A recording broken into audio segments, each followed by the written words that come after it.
Good morning student. तो कल हमने चैप्टर 11 एक यात्रा यह भी कंप्लीट कर लिया था। उसका अभ्यास और स्वाध्याय दोनों हमने कंप्लीट कर लिया था।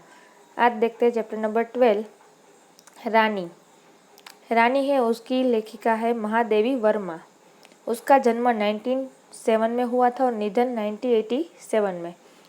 हिंदी साहित्य में महादेवी वर्मा अर्थात कि मैं नीर भरी दुख की बदरी और तुम तो नीव में ढूंढा तुम्हें ढूंढी पीड़ा कहने वाली सहृदय, भावुक, अत्यंत संवेदनशील और समग्र नीव सृष्टि की अनुकंपा वर्षण करने वाली छायावादी युग की अप्रितम रचनाकार। अब छायावादी युग के 4 स्तंभ गिने जाते हैं। छायावादी युग का 4 स्तंभ है, जैसे कि प्रसाद, पंत, महादेवी और निराला। इनमें प्रसाद के साथ सदैव इतिहास बोध रहा था। अब जो प्रसाद था उसने हमेशा इतिहास के बारे में लिखा है। पंत ने प्रकृति के बारे में लिखा है। कोमल ने कांत के बारे में लिखा है और पदावली के रचना के रूप में पहचाना गया है। निराला अपनी ओजस्विता और रौद्रता के लिए महादेवी धीर गंभीर दर्द की दास्तान सुनाने वाली कवयित्री में रूप में पहचानी गई है। कि जो महादेवी है वो धीर गंभीर और दर्द की मतलब जो मुश्किल की आई दास्तान है उसके सुनाने वाली कवयित्री मतलब कि लड़की है तो कवयित्री के रूप में उसको पहचाना गया है। फुर्खाबाद में उत्तर प्रदेश जन्मी महादेवी सही अर्थ में एक विदुषी और प्रलब्धा नारी थी।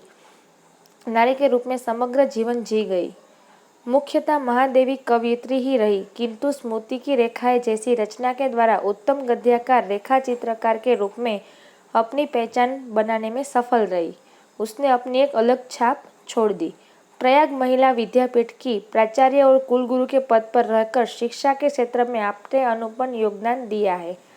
निहार, रश्मि, नीरजा, सांध्य गीत, दीपशिखा, अतीत के चलचित्र और स्मृति की रेखाएं आदि आपकी बहुत चर्चित लोकप्रिय रचनाएं हैं।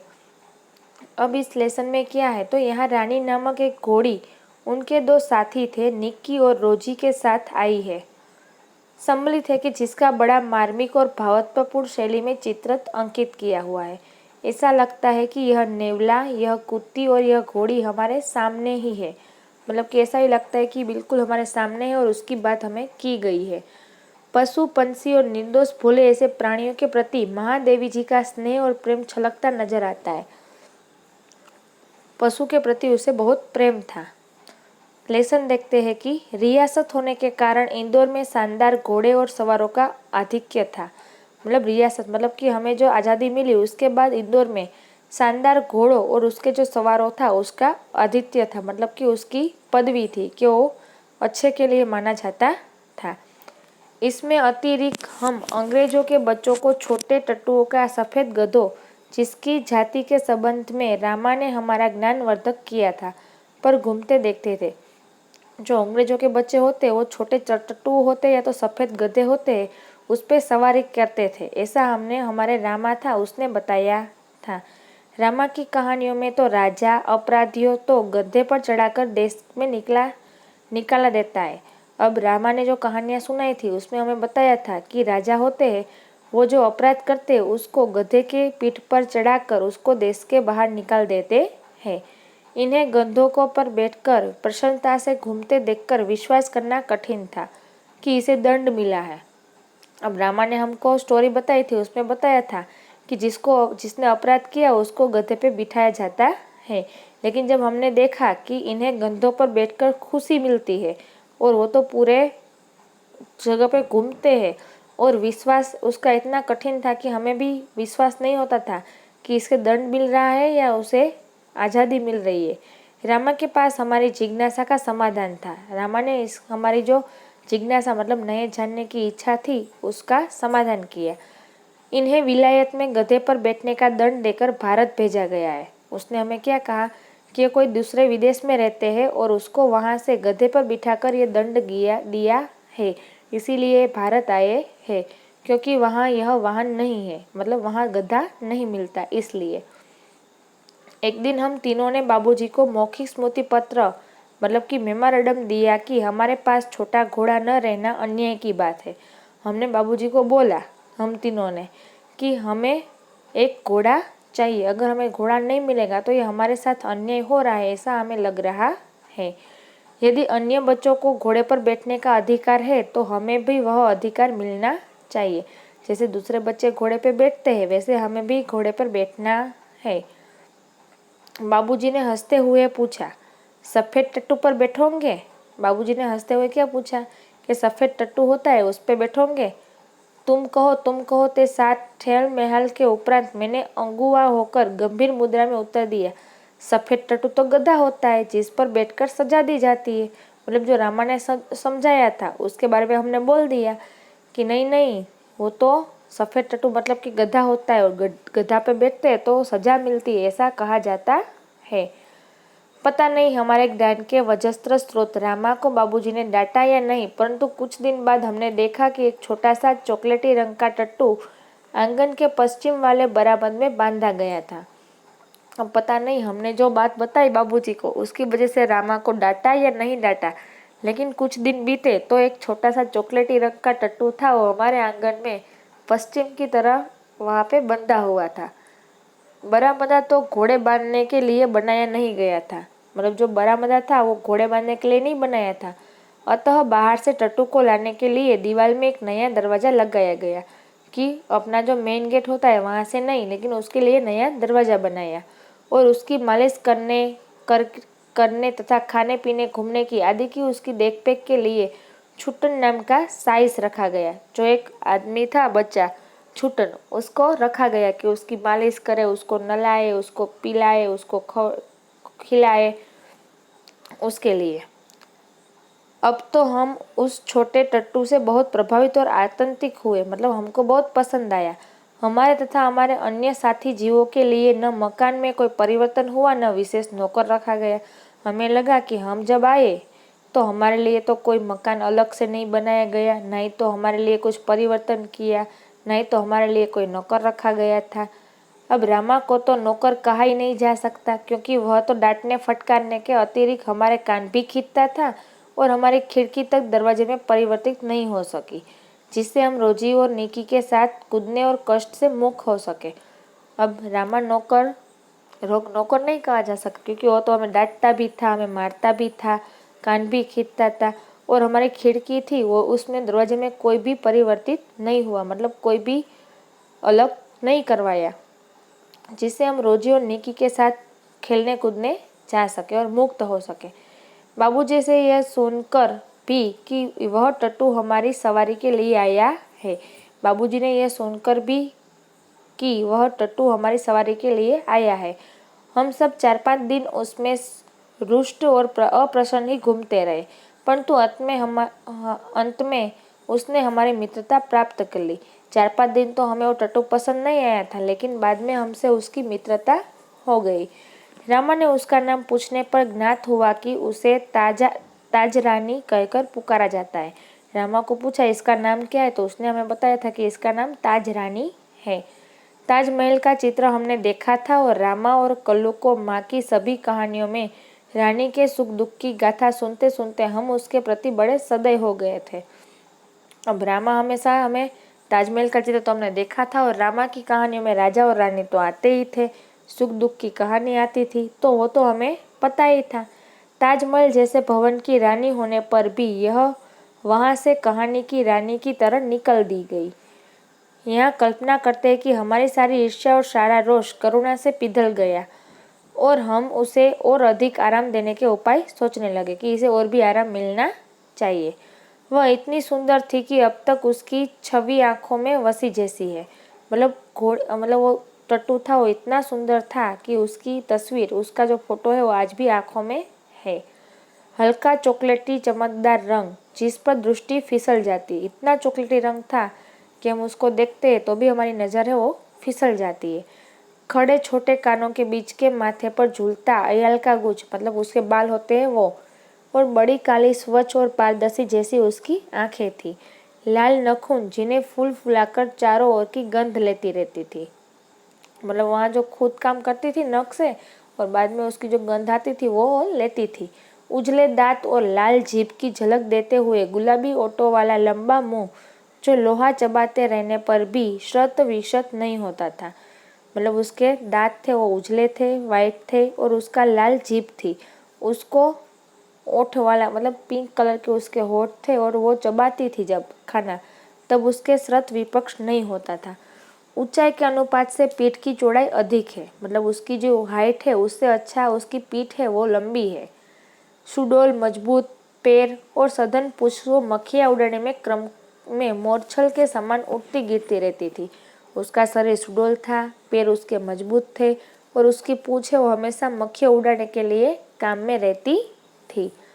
उस समय यह सब समझने की बुद्धि नहीं थी हमें, परंतु इतने दीर्घ काल के उपरांत भी स्मृति पट में वे रेखाएं ऐसे उभर जाती है जैसे किसी अदृश्य स्थायी से लिखे अक्षर अग्नि के ताप में प्रत्यक्ष होने लगे।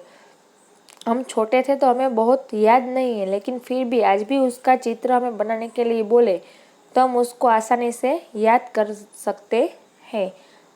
हम बार बार सोचते हैं कि वह कुछ और छोटी क्यों न हुई, इससे भी छोटी क्यों नहीं है। होती तो हम रोजी और निकी के समान उसे भी अपने कमरे में रख लेते।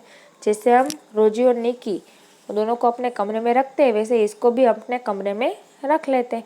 रानी को अपने कमरे में ले जाना संभव नहीं था, अतः अस्तबल बना हुआ बराबर ही हमारा अराजक सा कार्यालय बना, मतलब कि उसको हम कमरे में नहीं ले जा सकते थे।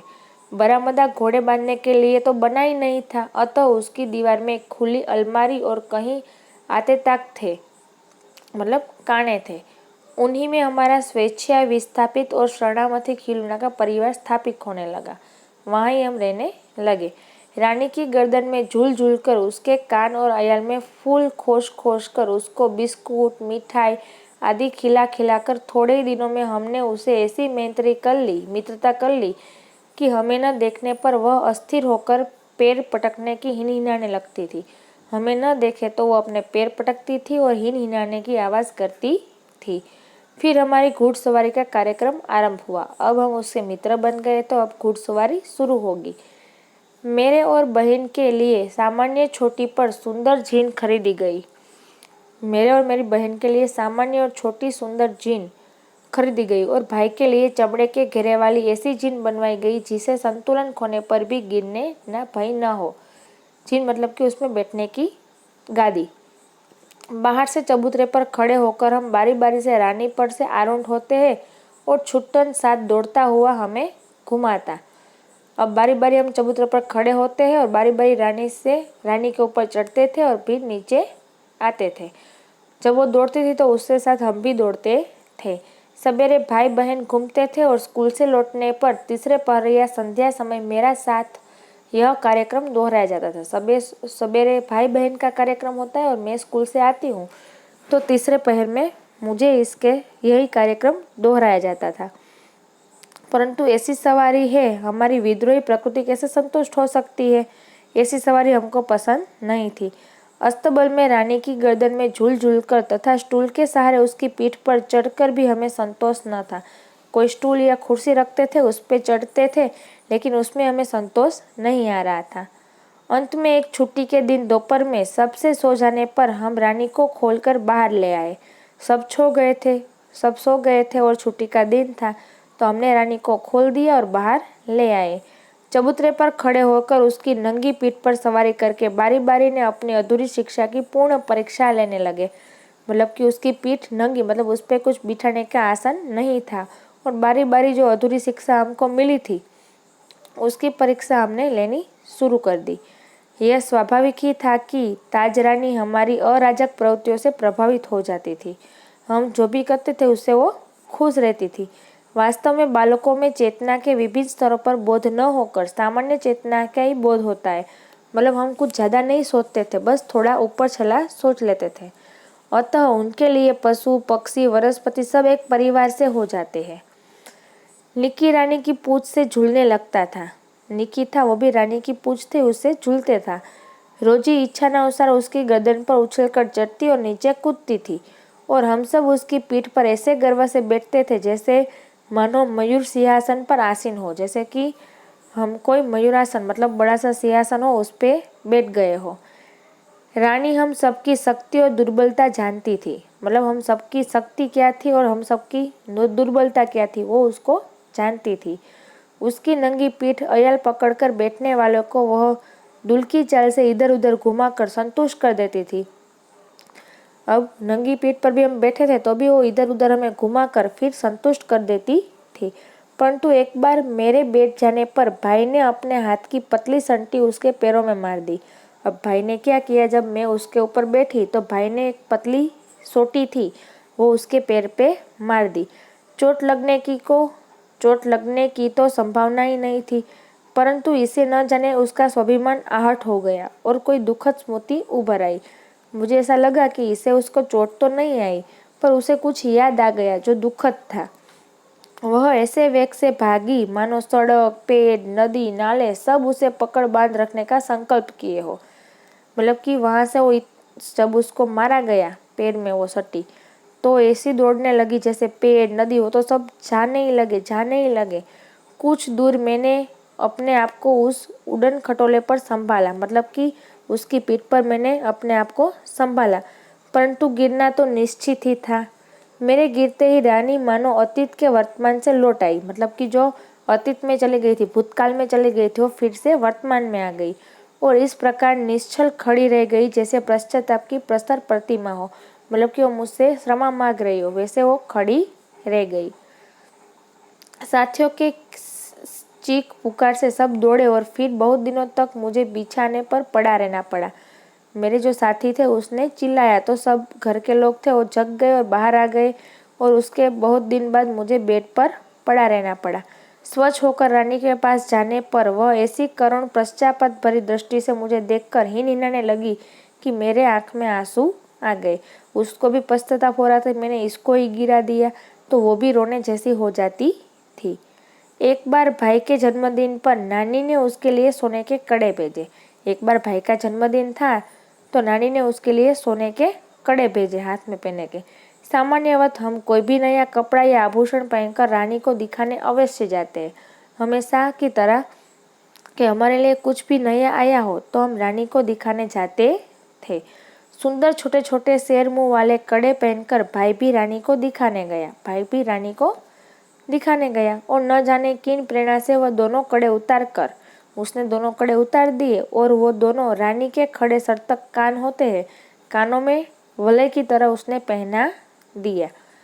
फिर हम सब खेल में कड़ों की बात भूल गए कि कड़ों उसके हमने कान पे डाले थे घोड़े के, वो हम भूल गए। संध्या समय भाई के कड़े रहित हाथ देखकर जब माँ ने पूछताछ की तब खोज आरंभ हुई, पर कभी भी कड़ों का पता नहीं चला। अब माँ ने देखा कि भैया के हाथ में कड़े नहीं है तो उसने पूछताछ की कि कड़े कहाँ गए। तो हमने खोज आरंभ की, लेकिन कड़े हमें कहीं मिले नहीं। रानी अपने कान को खुरों से खोदती और हिनहिनाती रही। मतलब हम सब कड़े ढूंढ रहे थे, तो इसकी वजह से रानी थी वो अपने कानों को खोदती रहती थी और हिनहिनाती रहती थी। अंत में बाबूजी का ध्यान उसकी ओर गया। बाबूजी ने उसकी ओर देखा और उन्होंने मिट्टी हटाने का आदेश दिया। उसने बोला, वो मिट्टी है वहां से हटाओ। किसी ने कुछ गहरा गड्ढा खोदकर दोनों कड़े गाड़ दिए थे। मतलब किसी ने वहां गड्ढा कर उसमें कड़े डाल दिए थे। दंड तो किसी को नहीं मिला, परंतु रानी सारे घर के हृदय में स्थान पा गई क्योंकि कड़े ढूंढने में उसने मदद की थी। एक घटना अपनी विचित्रा में स्मरणीय है। ये ऐसी घटना है जो हमें हमेशा याद रहती है। एक सवेरे उठने पर हमने रानी के पास एक छोटे से घोड़े का बच्चे को देखा कि उसने एक छोटे घोड़े को बच्चा का जन्म दिया है। तो हमने बोला, यह क्या था? कह कहकर हमने रामा को इतना थका दिया कि उसने निरुपाय घोषणा की कि वह नया जीव रानी के पेट में दाना चारा खाकर सो रहा था। मतलब कि वो रानी के पेट में सो रहा था और उसका जो अनाज था वो खा रहा था। भाई ने उत्साह से पूछा, और भी है? तो रामा ने स्वीकृत में सिर हिलाया। मतलब उसके पेट में और भी बच्चा है? तो रामा था उसने हाँ बोला। अब तो हम विस्मित भी हुए और क्रोधित भी हुए कि ये कैसा है, ये छोटे जीव कोई काम धाम तो करते नहीं है। हमको पीठ पर बैठाकर दौड़ने वाली रानी का दाना चारा स्वयं खाकर अपने पेट में ले लेते हैं। भाई ने कहा, रानी का पेट चीरकर हम कम से कम एक और बच्चा घोड़ा निकाल ले, तब बच्चे घोड़ों पर वे छोटी बहन भाई बैठेंगे तो रानी मेरी सेवा में रहेंगी। प्रस्ताव मुझे भी उचित जान पड़ा, पर जब एक दोपहर को वह कहीं कहीं से साग काटने का चाकू ले आया। तब मेरे सास ने जवाब दे दिया, वो तो एक पेट चीरने के लिए एक चाकू भी ले आया कहीं से। तो मेरे सास ने जवाब दे दिया। एक और भी समस्या की ओर हमारा ध्यान गया कि हमारे पास और भी एक समस्या है। आखिर हम रानी का पेट सिएंगे कैसे? पहले चीर डालेंगे, बाद में उसको सीना भी तो पड़ेगा। माँ की महीन सी सुई से सीना संभव नहीं था। माँ जो कपड़े सीती है वो सुई से तो ये सी नहीं सकता। टाट सीने का बड़ा सूजा रामा अपनी कोठरी में रखता था, जहाँ हमारी पहुँच नहीं थी। अब रामा था वो बड़ा सुइया था, वो अपनी तिजोरी में रखता था, वहाँ तो हम पहुँच नहीं सकते। तो कुछ दिनों के उपरांत जब रानी का अश्व शिशु कुछ बड़ा होकर दौड़ने लगा, तब हमें न अपना क्रोध स्मरण रहा न प्रस्ताव। मतलब कि नहीं तो फिर पेट चीरने की बात हुई और नहीं तो हम उससे क्रोधित थे। मतलब अब हमें अच्छा लग रहा था उसका बच्चा भी। चलो देखते हैं शब्दार्थ और टिप्पणी। तो बद्री मतलब बादल, अनुकंपा मतलब दया भावना प्रकट करना, रियासत मतलब राज्य, ठेल मठाल मतलब चलना, विलायत मतलब ब्रिटेन, विस्थापित मतलब स्थान से छूटा हुआ, अस्तबल मतलब घोड़े का आवास जहाँ वो रहता है, अयाल मतलब लगाम या तो बाड़गोर, संटी मतलब सोटी और बराबना मतलब बरंडा। मुहावरे देखते हैं। आँखों में बसना मतलब हृदय में समाना, जवाब दे देना मतलब अंत हो जाना, नष्ट हो जाना। अब देखते हैं स्वाध्याय में पहला प्रश्न। निम्नलिखित प्रश्नों के एक एक वाक्य में उत्तर दीजिए। तो पहला क्वेश्चन है,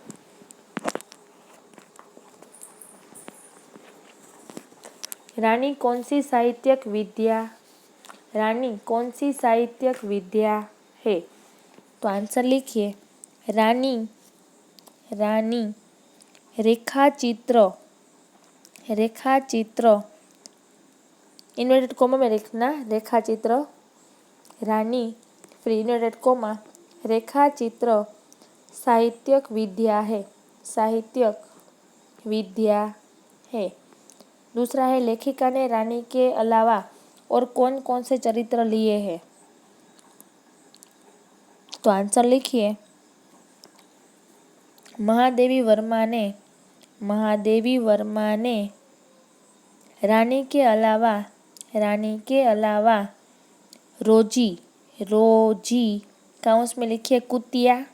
रोजी मतलब कुतिया। रोजी किसका नाम था? कुतिया का। हमें स्टोरी नहीं आती लेकिन हमारे पैराग्राफ में दिया हुआ है। रोजी मतलब कुतिया का नाम था। और निक्की मतलब नेवला के चरित्र के लिए है। तीसरा क्वेश्चन, लड़कों ने स्मृति पत्र में किस अन्याय की बात लिखी थी? तो आंसर लिखिए। लड़कों ने स्मृति पत्र में लिखा था कि जैसा अंग्रेज बच्चों के पास छोटा घोड़ा होता है, वैसा अपने पास नहीं होना, वह अन्याय की बात है। क्वेश्चन 2, निम्नलिखित प्रश्नों के 3-4 वाक्यों में उत्तर लिखिए। तो उसमें फर्स्ट है, रानी के साथ मित्रता स्थापित करने के लिए कैसे प्रयास किए गए? तो आंसर लिखिए। धीरे धीरे रानी से बच्चों की नाराजगी दूर होने लगी। वे उसकी गर्दन पे झूलने लगे। उसके कानों और अयाल में फूल खोसने लगे। वे उसे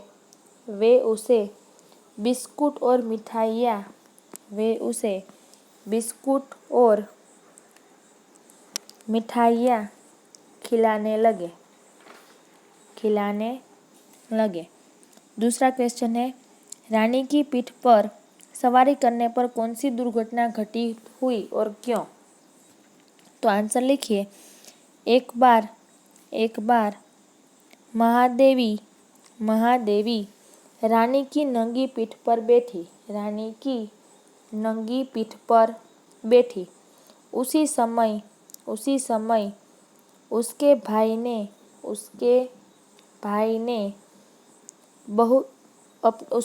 ने अपने हाथ की पतली संटी रानी के पैरों पर मार दी। इससे रानी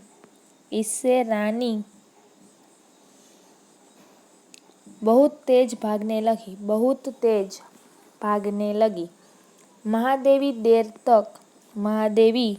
देर तक खुद को न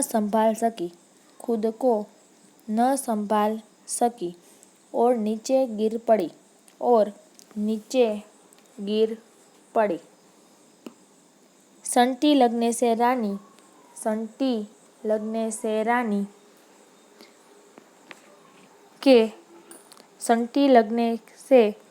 रानी के स्वाभिमान पर चोट लगी और वह भागने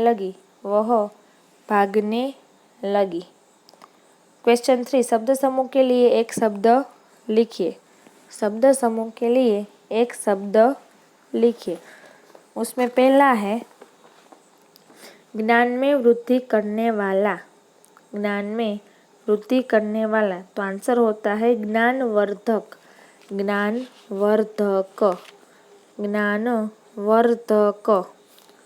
दूसरा है बच्चे सरलता से कर सके ऐसी प्रवृत्तियाँ। तो लिखिए बाल सुलभ प्रवृत्तियाँ। तीसरा है घोड़े पर बैठकर की जाने वाली सवारी। तो घुड़सवारी। क्वेश्चन 4, विरुद्धार्थी शब्द दीजिए। पहला है अपराधी। तो निरपराधी।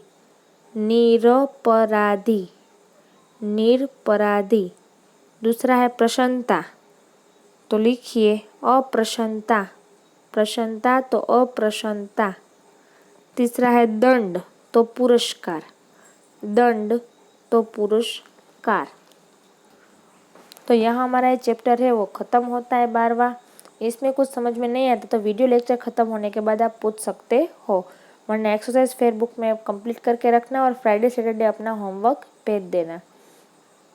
अगला है वर्तनी को उर्दू में हिज्जे और अंग्रेजी में स्पेलिंग कहा जाता है।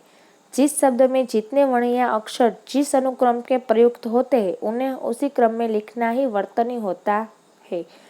हम वर्तनी संबंधी कुछ जानकारियों का अभ्यास करेंगे। उन्हें लिखते एवं बोलते समय मनन करने से वर्तनी दोष निश्चित रूप से दूर हो जाएगा। जैसे कि वर्णों की लिखावट में सावधानी रखनी चाहिए। ख को इसे र और व करके लिखेंगे तो उसको ख की बजाय रव बनकर वर्ण के शब्द बन जाएगा और उसका अर्थ दूसरा हो जाएगा। जैसे कि रवादार मतलब कि दानेदार। घ पर पूरी सिरो रेखा होती है, जबकि त वर्गीय व्यंजन है। घ का पूर्व का गोला वाला धीरा मूढ़ होता है और मूढ़े भाग तथा सिरो रेखा के बीच रिक्त स्थान रहता है। इसी तरह थ, भ, य, श, श्र, स्र की लिखावट में ऊपर से मूढ़े भाग के ऊपर सिरो रेखा नहीं होती और भ के ऊपर पूरी तरह से सिरो रेखा देने में म का भ्रम पैदा हो सकता है। अब निमांतिक संयुक्ताक्षर एवं संयुक्ताक्षरों के जिन शब्दों का उपयोग हुआ है ऐसे शब्दों का अध्ययन कीजिए। जैसे कि द प्लस व प्लस द्व विद्वान, द्वार। द प्लस द मतलब तद्दन, राजगद्दी। द प्लस म दम, पदम, छदम। द प्लस य द पद्य, विद्या। द प्लस घ द, युद्ध, प्रसिद्ध, द प्लस घ दध, उद्घाटन, उपोद्घात, ह प्लस य बाह्य, सह्य, ह प्लस रु प्लस य हृदय, अप्रत, श प्लस र श्रवण, श्रेष्ठ, ट प्लस र त्र, राष्ट्र, ट्रक। जैसे संयुक्ताक्षर का प्रयोग हुआ है वैसे अन्य शब्द अपनी किताब में, जैसे कि अनुस्वार और चंद्र बिंदु में भी अंतर होता है। पूर्ण अनुस्वार मतलब बिंदी होती है और अर्ध अनुस्वार मतलब चंद्र बिंदु कहलाता है। अतः, आतः, गंध, गाव, तंतु, तात, दंभ, दात, पंच, पांच, हंस, हंसी। ऊपर दिए अनुस्वारों में अंत, दभ, पंच इत्यादि में जिस चिन्ह का प्रयोग किया है उसे अनुस्वार कहते हैं और आत, दात, पांच इत्यादि चिन्ह किया है उसको अर्ध अनुस्वार या तो चंद्र बिंदु कहते हैं। पूर्ण अनुस्वार अंग, चंग, अण, न, म इन अनुनासिक पंच वर्णों की सहायता ही लिखा जाता है। इनमें से प्रत्येक अपने वर्ग के अक्षरों के साथ संयुक्त वर्ण से रूप्त प्रयुक्त होता है, जैसे कि क, ख, ग, घ के साथ अंग, च, छ, झ, झ के साथ अंग, ट, ठ, ड, ढ के साथ अण, त, थ, द, ध के साथ न, प, फ, ब, भ के साथ म। अब पूर्ण अनुस्वार दो तरह से लिखा जाता है और उसके लिखने की दोनों रीतें निम्नांकित है, मतलब दोनों की तरह आप लिख सकते हो, जैसे वर्ग के अंतिम अनुनासिक वर्ग के साथ और अनुस्वार के चिन्ह के साथ। तो शंकर और शंकर शंख आप ऐसे भी लिख सकते हो। उज्जैन चंचल, अंजन चंचल आप ऐसे दोनों तरह लिख सकते हो। घंटा डंडा, घंटा डंडा, चंदन संत। तो अर्धानुस्वार का उच्चारण पूरे अनुस्वार की अपेक्षा कोमल और हल्का होता है। इसे पूरे अनुस्वार की भांति अनुनासिक वर्ण के साथ नहीं लिखा जा सकता। उदाहरण के लिए अंत को हम अंत लिख सकते हैं पर आँख को आँख नहीं लिख सकते। अतः एवं जहाँ अनुस्वार का उच्चारण कोमल हो और जिसे अंग, अण, न, म आदि अनुनासिक संयुक्त वर्णों से लिखा जा सके वहाँ अर्ध अनुस्वार समझना चाहिए और उसे चंद्र बिंदु के साथ लिखना चाहिए। शिरोरेखा के ऊपर लिखी जाने वाली मात्राओं के ऊपर सामान्यवत अनुस्वार तथा नीचे लिखी जाने वाली मात्राओं पर चंद्र बिंदु का प्रयोग होता है, जैसे कि शिरोरेखा के ऊपर और शिरोरेखा के नीचे। तो मैं, क्यों, है, उन्हें, उन्होंने, इन्हें, इन्होंने, किन्हें, किन्होंने, जिन्हें, जिन्होंने। तो इस पे हमें शिरोरेखा के ऊपर बिंदी की हुई है, जबकि शिरोरेखा के नीचे बिंदी होती है, जैसे कहाँ, आंगन, अंगना, जहाँ, इसमें अनुस्वार आता है। फिर श और श एवं श का प्रयोग, यदि किसी शब्द में स हो तो उसके पहले अ या आ हो तो स नहीं बदलता, जैसे कि 10 तो स के पहले अ आया तो वैसा ही रहता है, जैसे कि पास, घास, विश्वास, इतिहास, स से पहले आ। तो यदि अ या आ भिन्न स्वर रहे तो श्र का प्रयोग होता है, जैसे कि प्रेक्षित, आकर्षित, विषम, भूषण, आकर्षण, हर्षित और धनुष।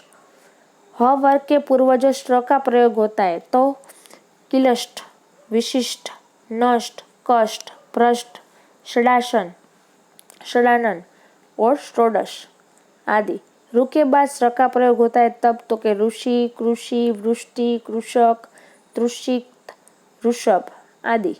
आगे च वर्ग रहने पर श का प्रयोग होता है, जैसे कि निश्चित,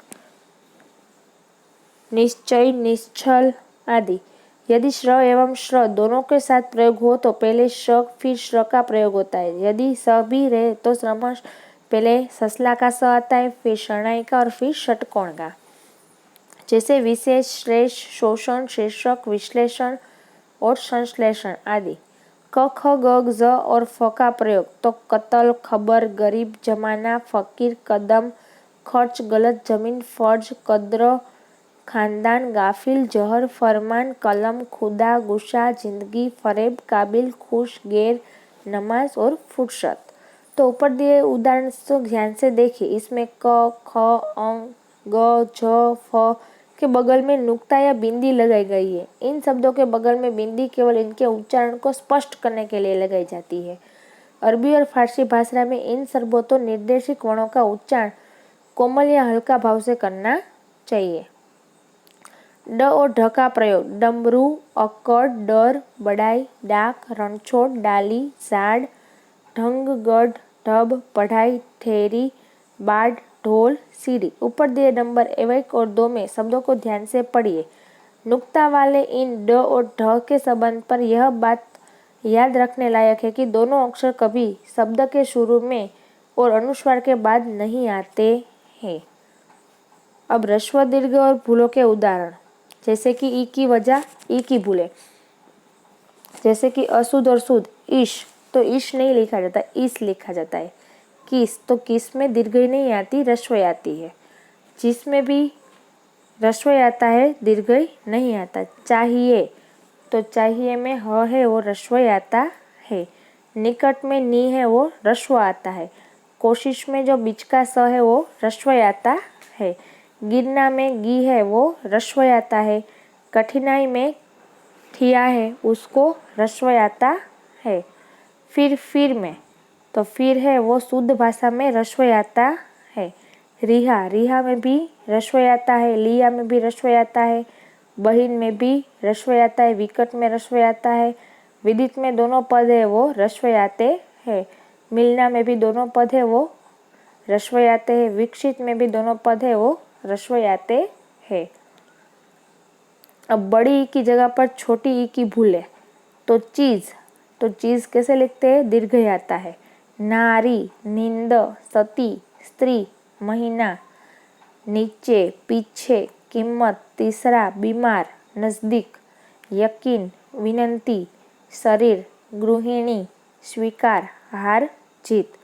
वैसे ही ऊ की जगह पर छोटा ऊ आ जाता है, उसकी भूले तूने, दूध, पूज्य, ऊपर, कानून, दूसरी, पूछना, फिजूल, जरूरत, भूल, सूर्य, शुरू, हिंदू, मालूम, मजनू, मजमून, महसूस, प्रतिकूल और गौमूत्र।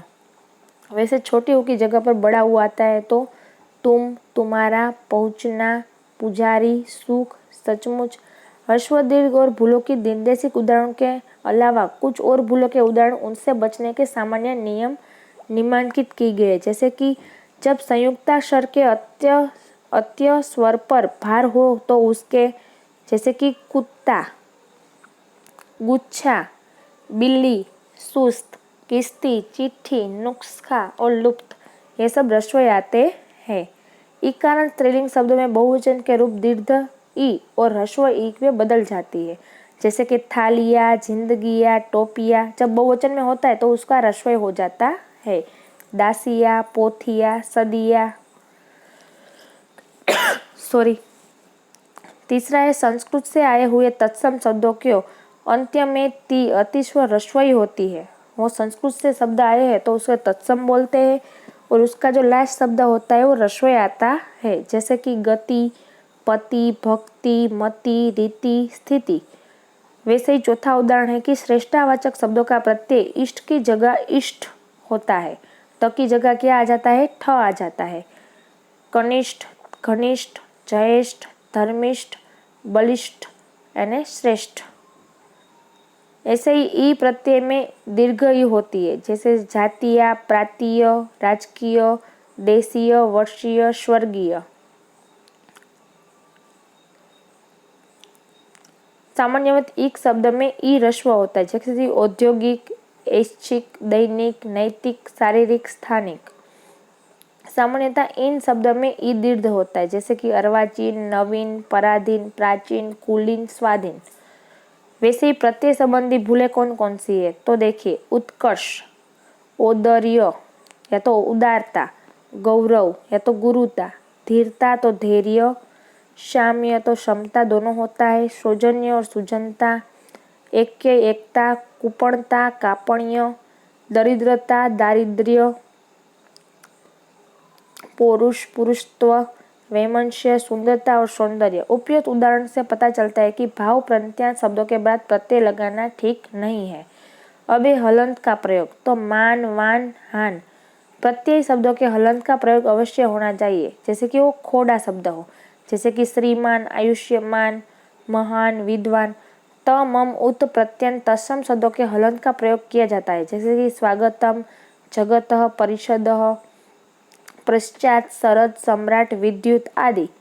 ये दो प्रचलित है और सही भी है, जैसे कि दुकान, अंजलि, सर्दी, तुरंग, बिल्कुल। ये दोनों प्रचलित है और दोनों सही है। दुकान आप ऐसे भी लिख सकते हो और ऐसे भी लिख सकते हो, दोनों शब्द सही है। विहंग, आत्मा, कलश, घबराना चाहिए, दंपति, पृथ्वी, वरिष्ठ, उषा, गर्मी, वर्दी, भुजंग, हलवा, रियासत, सोसाइटी, मुस्कान, एकत्र, एकत्रित, ग्रस्त, ग्रसित, जाए, जाए, पिंजरा, पिंजड़ा, सामान्य, सामान्यता। अब स्वाध्याय है कि निम्नलिखित शब्दों के शुद्ध रूप के सामने 3 का चिन्ह लगाइए। तो हमें 3 नंबर लिखना है, तो ये आपको इस एक्सरसाइज में मिल जाएगा।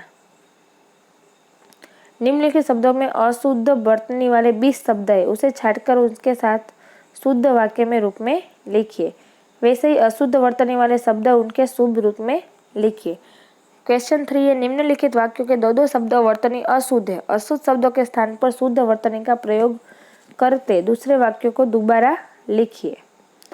तो ये हम आपको बाद में मैं आपको नोटबुक का फोटो भेज दूंगी, उसमें आपको ज़्यादा समझ में आएगा। मैं बोलूँगी तो उसमें आप ह्रस्व दीर्घ की मिस्टेक करेंगे, इसलिए मैं आपको ये नोट बाद में भेज दूंगी। अब इसमें कुछ समझ में नहीं आया तो आप बाद में पूछ सकते हो, वरना हम नेक्स्ट लेक्चर में 13 चैप्टर नीति के दोहे स्टार्ट करेंगे। Thank you.